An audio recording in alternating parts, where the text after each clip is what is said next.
Bueno, buenos días. Esta entrevista es la número 7.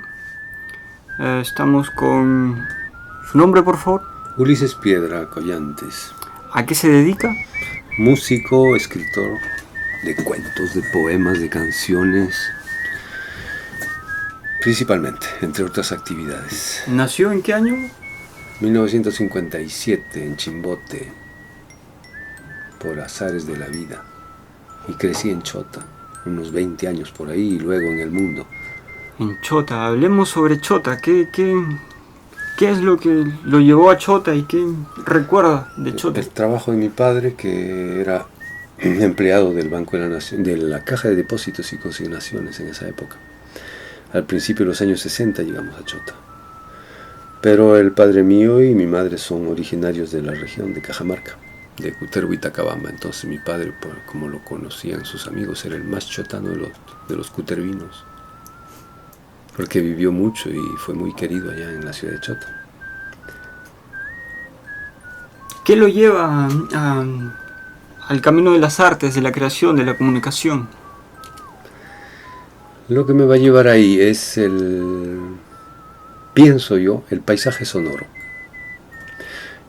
Yo no recuerdo mucho de lo que he vivido estando pequeño infante, o sea, hasta los 3 o 4 años que viví en Chimbote. No recuerdo mucho, pero cuando llego a Chota descubro el trueno, descubro las vacas, descubro los sonidos del campo, algo que para mí era completamente nuevo. Yo conocía el ruido de los autos en Chimbote. Y bueno, no tengo memoria, pero me imagino que eso conocía. O el sonido de los barcos, de las lanchas, de los pescadores. No tengo memoria de eso. Pero cuando llego a Chota, a mí lo que me abre es eso. Es el paisaje sonoro de Chota. Y de los Andes. Después ha sido los Andes en general. Porque a donde iba en los Andes siempre me he sentido ahí, con el paisaje sonoro que me nutre. Luego, cuando voy en la vida caminando por los años y por el mundo, me encuentro en las montañas, ahora por ejemplo en Francia, y para mí es lo mismo. Es el paisaje sonoro de las montañas. Y es como si estuviera en Chota. ¿Me entiende? ¿Algún sonido peculiar o algún sonido que se repita tanto en el paisaje sonoro chotano, peruano y en el paisaje extranjero? ¿Que lo lleves contigo? La hierba. Cuando caminas en la hierba. ¿Descalzo con algo Descalzo encima? o con zapatos, pero es eso, caminar en las hojas secas, caminar en los caminos de tierra, de piedra, estés donde estés, suena igual. Y los pájaros que te acompañan. Eso es, para mí eso es universal, o sea, no tiene nada de Chota ni de nada, ¿me entiendes? Al principio fue Chota, pero luego es cualquier lugar del mundo, estás ahí, caminando en el campo y ves el diente de león, escuchas perros, escuchas pájaros, escuchas tus pasos, escuchas todo lo que hay a tu alrededor. Si tienes siempre la oreja atenta, que es mi caso, yo escucho más que lo que veo. Tengo esa abertura auditiva para escuchar todo lo que está pasando a mi alrededor y estoy siempre atento a todo lo que sucede. Sobre todo auditivamente, escucho pájaros donde otros están escuchando otra cosa, por ejemplo. Estamos en el campo y yo estoy escuchando pájaros, me estás hablando, sigo escuchando pájaros y tu conversación. Sigo atento a todo eso. Si hay un avión que pasa lejísimos, lo escucho, lo siento y pienso en la gente que está pasando, por ejemplo. Es instantáneo, ¿no? Son segundos y entonces era eso donde iba, que el paisaje sonoro es lo que me abre a mí hacia las artes. Porque en un momento dado te llenas tanto de esas cosas que necesitas también expresar todo eso que se ha ido emposando en el alma, como decía don Vallejo. En el camino de Ulises Piedra y en el paisaje sonoro que ha ido atrapando, ¿no?, en su ser, ¿ha servido de mucho en lo que cree, en lo que canta, en lo que escribe?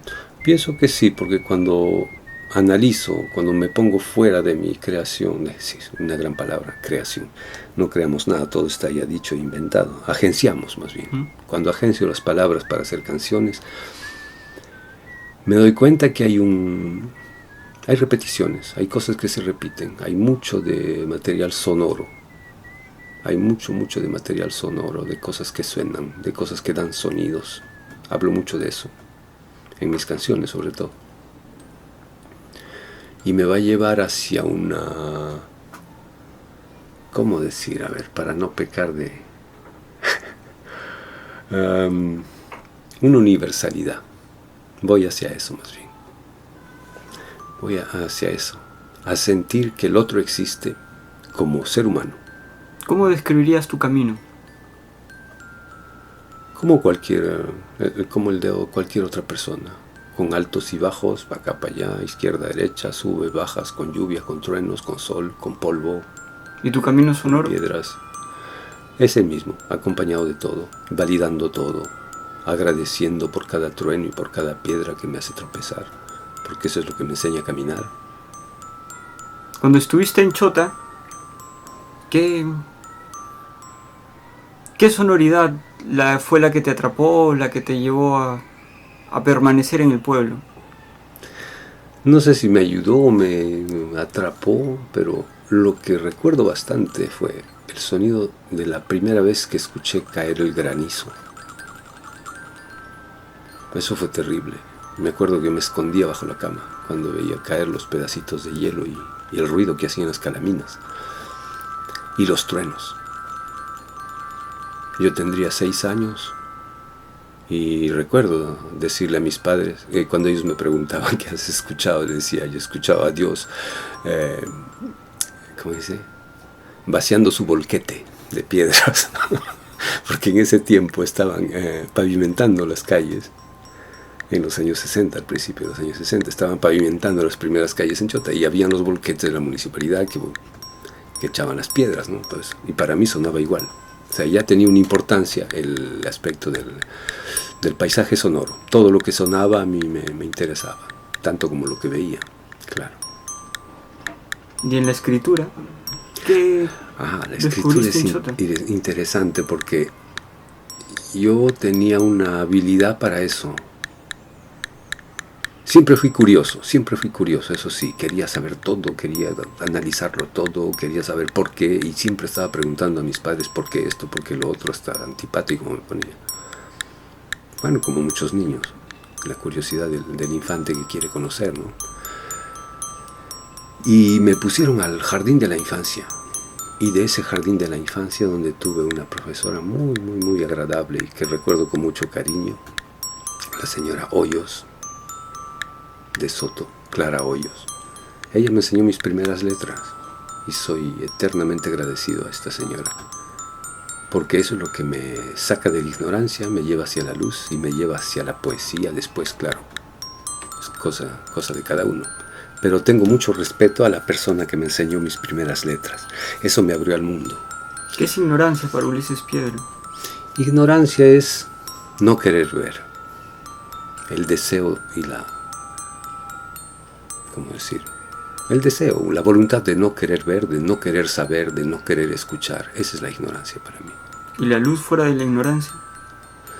La luz vendría a ser para mí el otro lado de la moneda. Pero si no lo defines sería para nosotros como el lado opuesto de la luna, ¿no? Ese que no conocemos. Ni tanto, pero digo, depende de dónde uno se pone.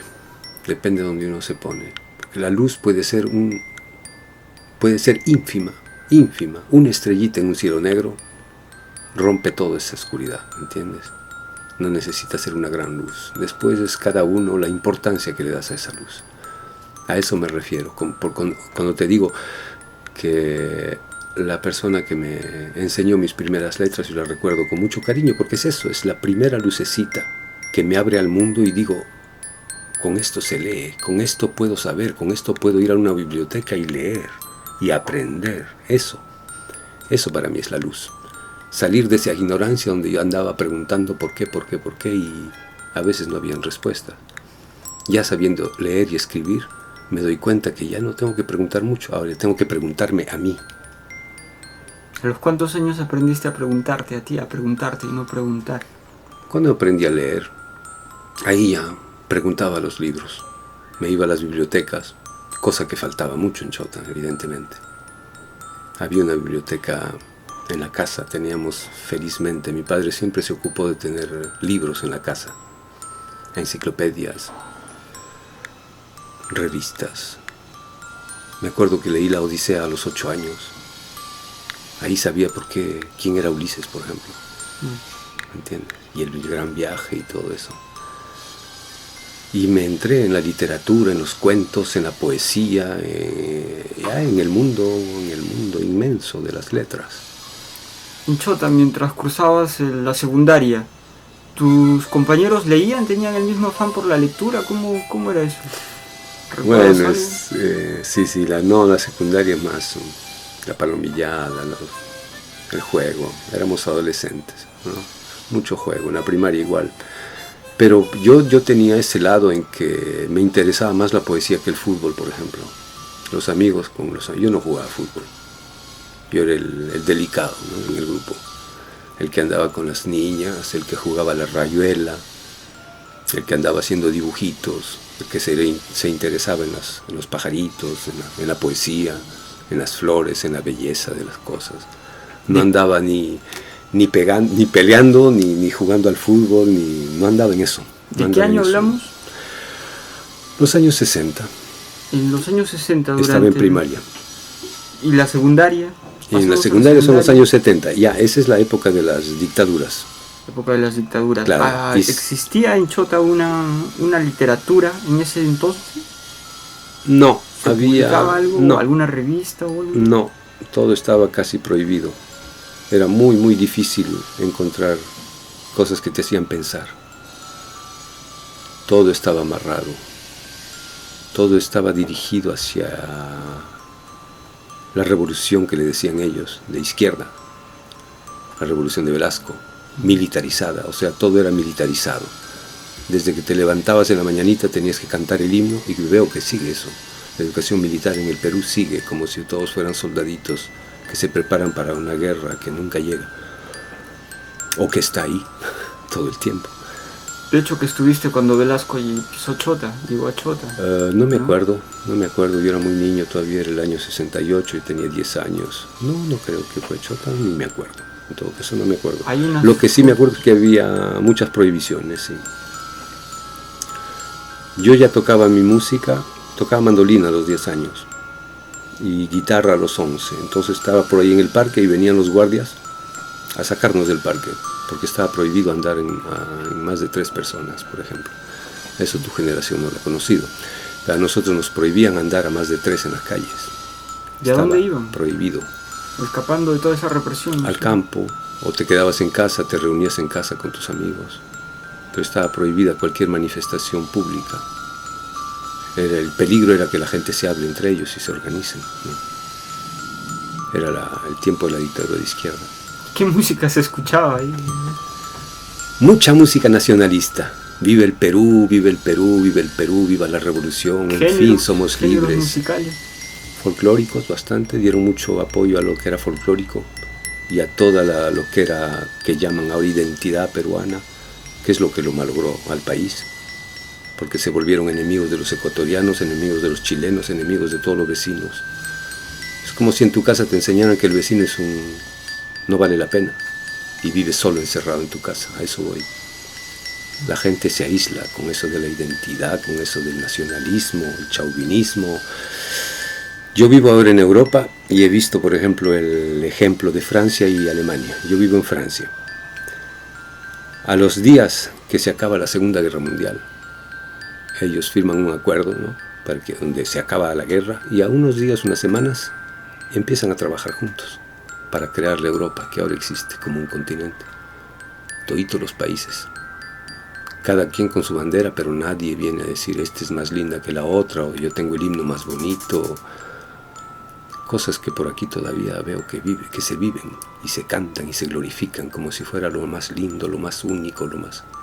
Y eso es lo que lo vuelve a la gente un poco esquizofrénica, pienso yo, paranoica, temerosa del vecino, temerosa del ecuatoriano, temerosa del chileno, temerosa de todo.